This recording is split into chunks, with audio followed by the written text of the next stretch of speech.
friends, welcome back and happy Wednesday to everyone. And if you're new around here, I hope that you consider hitting that subscribe button to join our crafty little family. For today's video, I have a couple of cards here. One we're going to create as a tutorial, but here's another one that I can share as well. And I made these with Mintay paper. I am obsessed with the beautiful images and the quality of the paper, so I had a lot of fun creating these cards.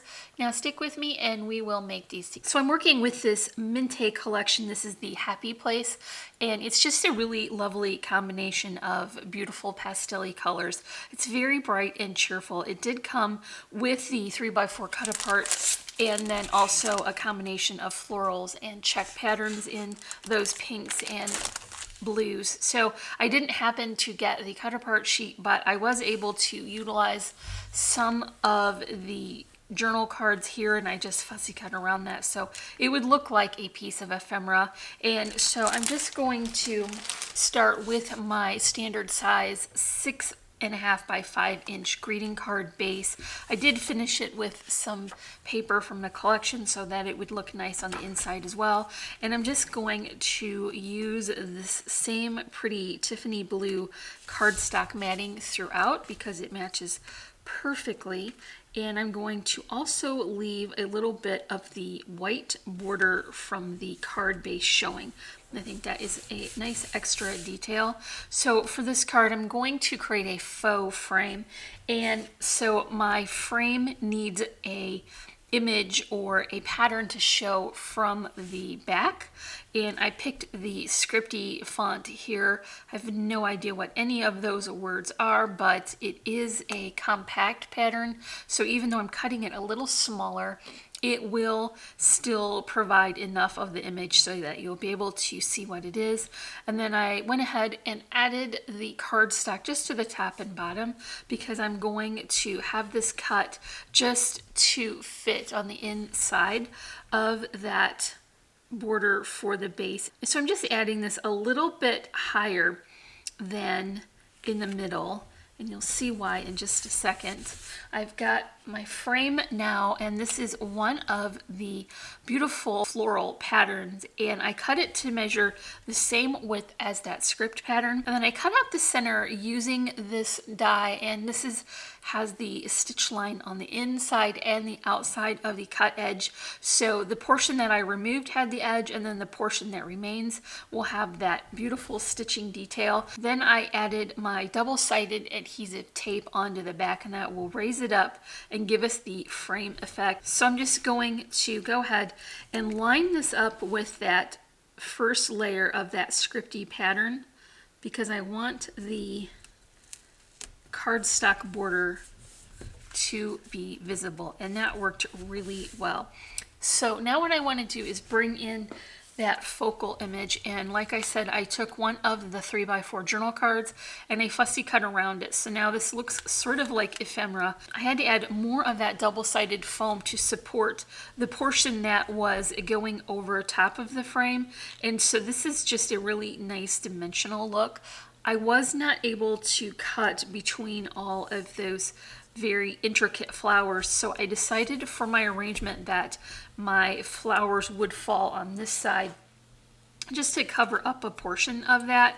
And so these are all little birdie craft flowers. I think they're very beautiful, and I especially love that pearl detail. These are very glittery as well, and so I've just alternated the white and pink flower with that teal or turquoise or seafoam, never sure what to call that. More of these pink flowers, and so I think these ones actually came from Petaloo.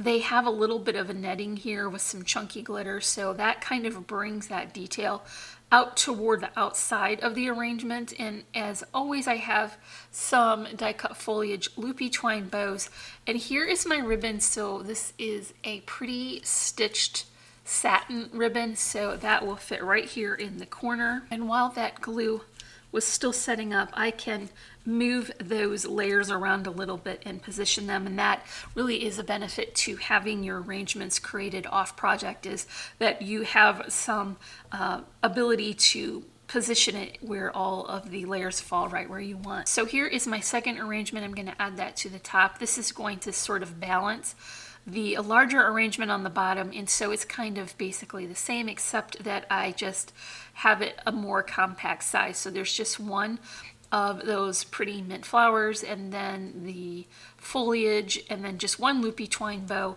and that's going to be positioned right here at the top. Before I add that though, I want to add my sentiment, and so this one did not actually come from this collection. There wasn't any sentiments included, but I always keep those little bits from my paper packs, or if I pick up a cut apart sheet, because I think they are so handy and versatile, and you can just use them anywhere that they coordinate. So I wanted this to be a thank you card, and this works perfectly. I just cut this out, even though it was already a strip, but I wanted it to have that stitch detail, so I used a die that had a stitching edge, and I just want to kind of see where this is going to fall first before I add my flowers, because I want them to disguise that cut edge.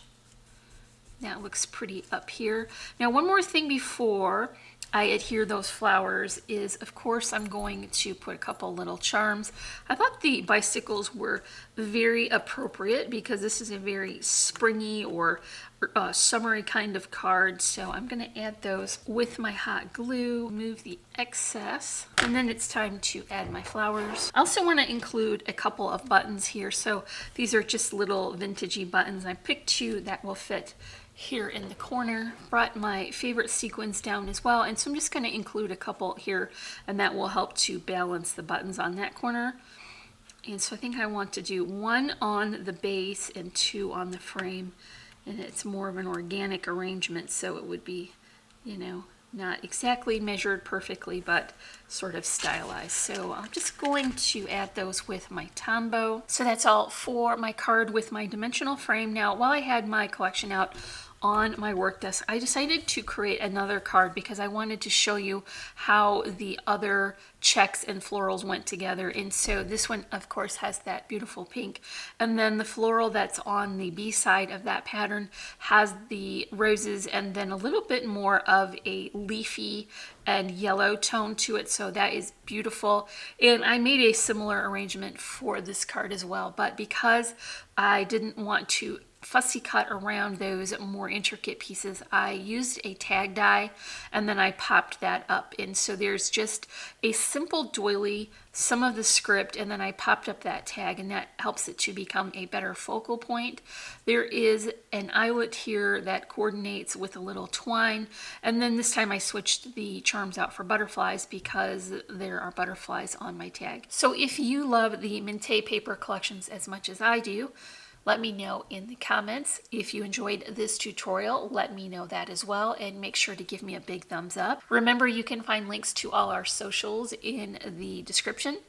And if you're not already, I would love for you to subscribe. As always, I'm wishing you a happy and productive day, and I thank you so much for watching. Bye.